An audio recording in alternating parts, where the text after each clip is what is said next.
I'm in the heart of the European Parliament and I will talk to the most important parliamentarian. Are you interested if China is going to take over the world?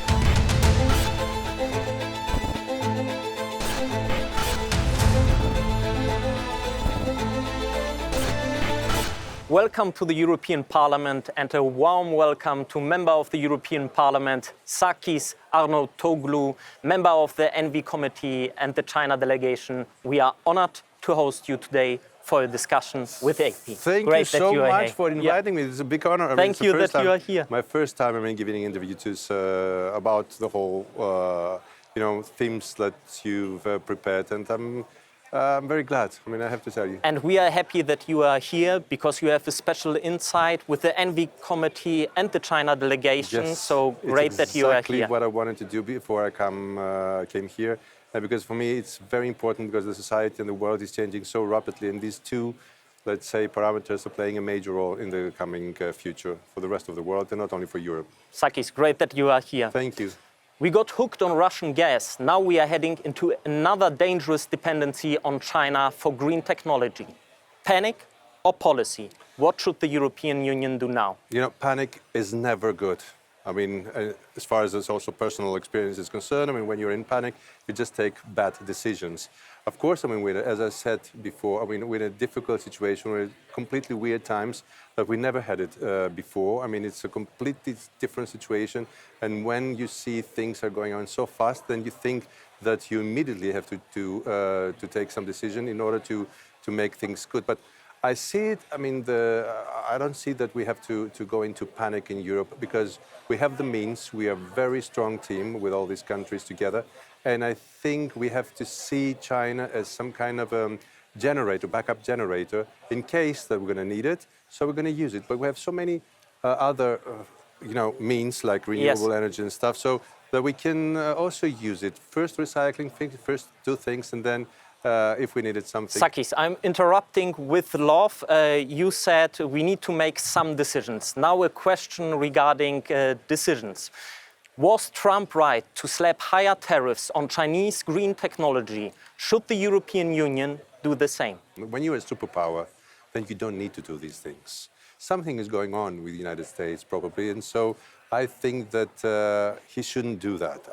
If you're a free market, and they taught us, the United States were the first, let's say, teacher of free market, and so globalization and stuff, I don't think that it's the right decision in order to raise the taxes, the tariffs so high. But Sakis, aren't you afraid that China is going to put cheap products, wash us over in the European Union? We've seen that. We've experienced that, and we've seen what problematic situation can bring this into our economy, not only in the European economy, but the global economy. But when you're afraid, as I said, that's why we cannot take right decisions. We need to focus on what we are capable of doing. We are very strong altogether. So we are in shock, definitely. We are in awe, in a way. But if we use our strength and our abilities and our scientists, I think we can go on without any problem.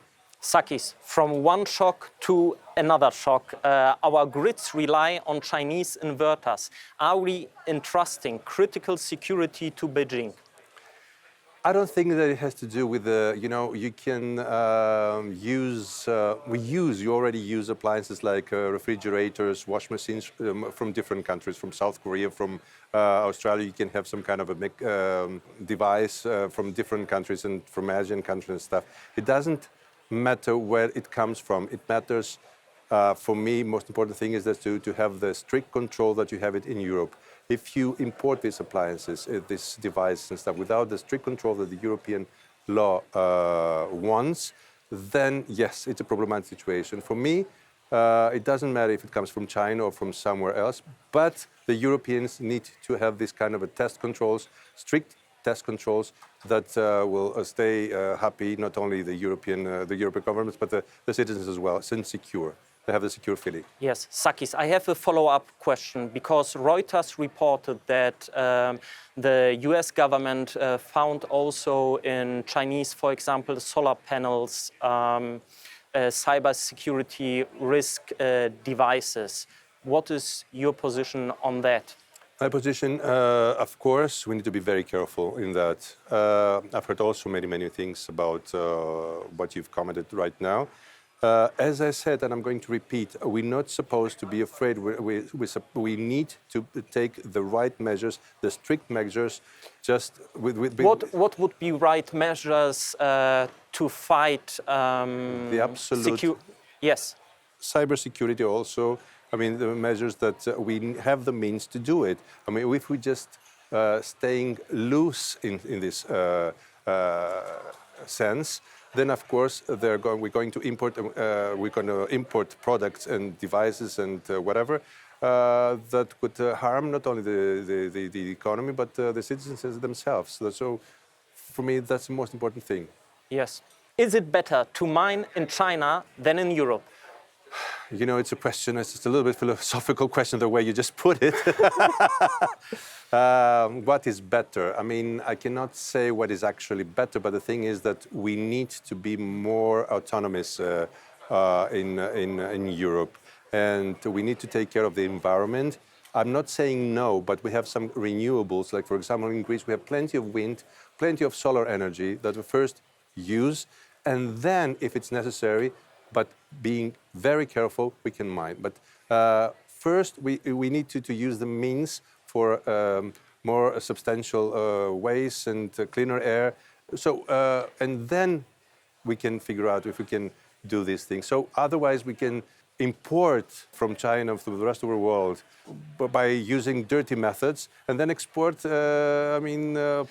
pollution, which is exactly the same. Yes, it's hypocritical. Yes, actually what you said. So it is hypocritical that we are using Chinese supply chain that is oftentimes not environmentally friendly. It's going to be hypocritical if we continue that way. Okay, so should we open up mining in the European Union to be more independent from China? As I said, it's like having your own vegetable garden. You need to take care of your soil. You need to treat the soil very well. And then, first of all, use the means that you have. And if it's necessary, yes, but being careful with your own soil, with your own atmosphere. You need to do things that keep the soil and the rest of Europe safe in that matter. Okay. Sakis, let's go a little bit deeper into mining. The Commission tries to support mining with the Critical Raw Materials Act. Do you back it? Why not? Yes, of course. It's something very important.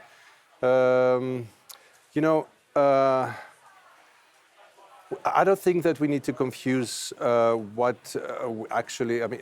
this is a very good thing for Europe in general. This act, gives us the opportunity of ruling in a way better what is ours and what actually is good also for the European citizens. For me, it's a very good thing, and I think we have to support it. Okay, perfect. The Critical Raw Material Act is also a little bit deregulating processes. Do you think we should deregulate environmental standards in the European Union so that we can get out the battery metals that we have in the European soil right now? You mean less bureaucracy and... Yes, less red tape. Red tape. Yes, because, we can use also this example. What China does, what China does is something unique in a way. We have to learn some things from China. I think the good things, of course. In order to promote all these things, that China goes very fast. It's just to open a lane, a fast-track lane. Just for example, I'm telling you, to go from one point A to the airport, which is actually the end point. But it doesn't mean that you can go. You can go fast. But it doesn't mean that you can go without any controls. So for me, open up the lane, the fast lane, but keep the controls as it is, and even stricter controls. That means I can go a little bit faster, cleaner, But at the same time, I mean, also I'm going to be very careful with what I do and follow the restrictions that need to be followed. Sakis, if you could answer shortly regarding China. You just said we can learn something from China. China has strong industry, long-term policy, is also helping regarding tax reduction, their own companies. In regard to China, what could we learn from China? In my opinion, as China learned from us all these years, because I mean it's obvious that the Chinese economy has learned a lot from the Western economy standards.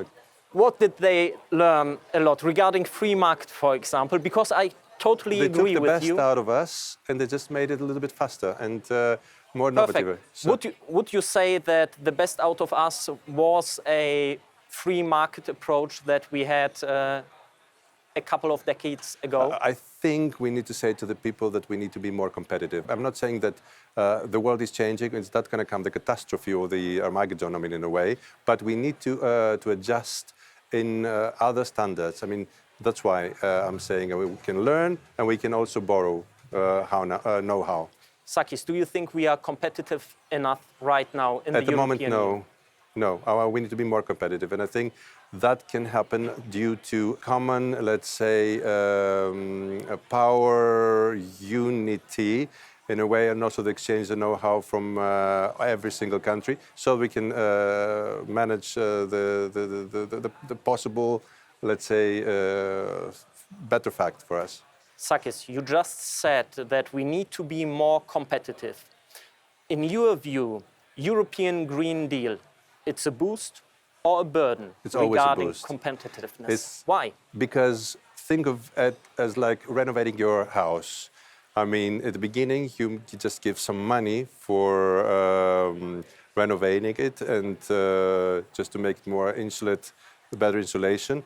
But afterwards, when everything is, I mean, according to the climate change, everything is going to change. So if you're well prepared, going to pay less bills in the future. So if we see it as a renovation of our house, yes, and don't let from the roof leakage of rain, and don't expect that the roof is going to stay forever. If you take measures now, then you're going to benefit in the future much more. Sakis, I would like to take your picture regarding renovating your house. So we agreed we need to renovate our house, Europe. But you are saying that the Green Deal, how it is right now, it is a boost. And if I'm taking the picture of renovating the house, some people have the feeling that the Green Deal is actually imposing more compliance, more regulations.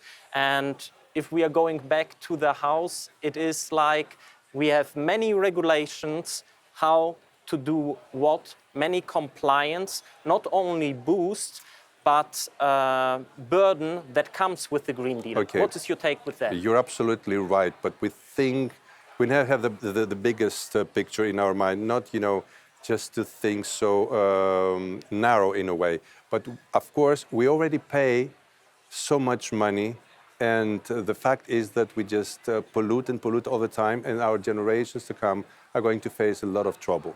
Now, of course, it's going to cost us more because we got used to a way of life that was completely not difficult, but wrong when you compare with what's going to come next, if the scientists are right. And most of the scientists agree that the climate change is going to change the world rapidly if we don't take measures. So a good investment always brings good stuff in the end. That's my opinion. Okay, you just mentioned good investments. Let's go into bad investments. Should the European Union pour taxpayer cash into domestic green champions like Northvolt? Northvolt, the vision was it's going to be a green champion, and the European Union put billions of euro into Northvolt. Right. You're absolutely right. This is a very, very, very good question, and I think, we have to be very careful how to answer it. The thing is just that we have to see it like, let's take the example of a football team, a local football team. We want the football team to win, so if we subsidize this football team in one place, it's not only that we want to win, it's just we need this money to come back to the society, because otherwise, I mean, public money have to play also to have a public purpose, because otherwise, if we just invest the money, the money can go to the wrong hands, and we've seen it before in many, many, many ways, and that's not good for the society. If the money comes back in a way, and if we force these champions just to bring the money to the society in a way that it's going to be beneficial for everybody, so we win. So that's, for me, that's the most important thing, just to bring the money to the society. Cut red tape. We talked about it before. Cut red tape so green technology can scale fast. Yes or no? Faster than ever before. Yes, because it's safe, it's new technology, and everybody's, I mean, the scientists say it's worth it. Okay, perfect, Sakis. So we agree that we should cut red tape and bureaucracy in the European Union. The European Union wants to deregulate the market with the so-called omnibus packages. What are your thoughts on omnibus? I don't think that's also, I mean, I have to see it also in practice in a way. I mean, I want to discuss it more, but I think it's not a bad idea in a way that new ideas can also be put into practice. First of all, we see how it goes, and then if it goes wrongly in a way, we can have the time we need to change some things. But first, let's give them a chance in order to happen. Okay, but you said it's time to change some things. We talked before about the Green Deal, and you said it is a boost. The omnibus packages are saying, okay, in the environmental sector, we went too far with the Green Deal. We need to deregulate, we need to simplificate, and what's your take on that? As I said, I mean, as we go on, first we're going to see the results of one, let's say, try, and then we can also regulate and adapt to new standards. But first of all, we need to do exactly what we promised the people to do. Otherwise, the citizens are not going to trust us and not going to give us the right to go a little bit further. First, see and then act. Sakis, nuclear energy, a useful tool or outdated risk for energy security and climate targets?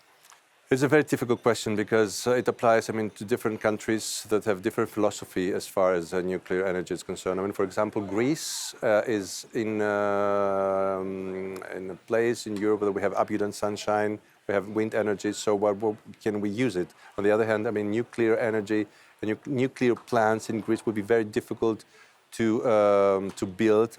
In what way? I mean, because we have so many earthquakes, and I would understand the citizens if they were afraid if we have some kind of plan. But you cannot still use some kind of let's say, an old heater, and I'm saying this example metaphorically for nuclear energy, where it takes a lot of care. So with the new renewable energy, we have new methods, we have new possibilities of producing exactly clean and also cheaper energy. Why don't you do it? Where can we do it? So putting the button now really hard, nuclear energy, yes or no, in the European Union? First, recycling, first, renewable, and if it's necessary, yes, but with a lot of being very careful. I have a last question, Yes. if I may ask, because I really enjoyed our discussion. Me too. And may I ask where your values are coming from? Could you take me into a moment like from your youth or childhood, Look. where the first time? That's a very nice question because I've been doing, I used to be a weather forecaster for the Greek state TV, and I've been observing all these changes in the climate.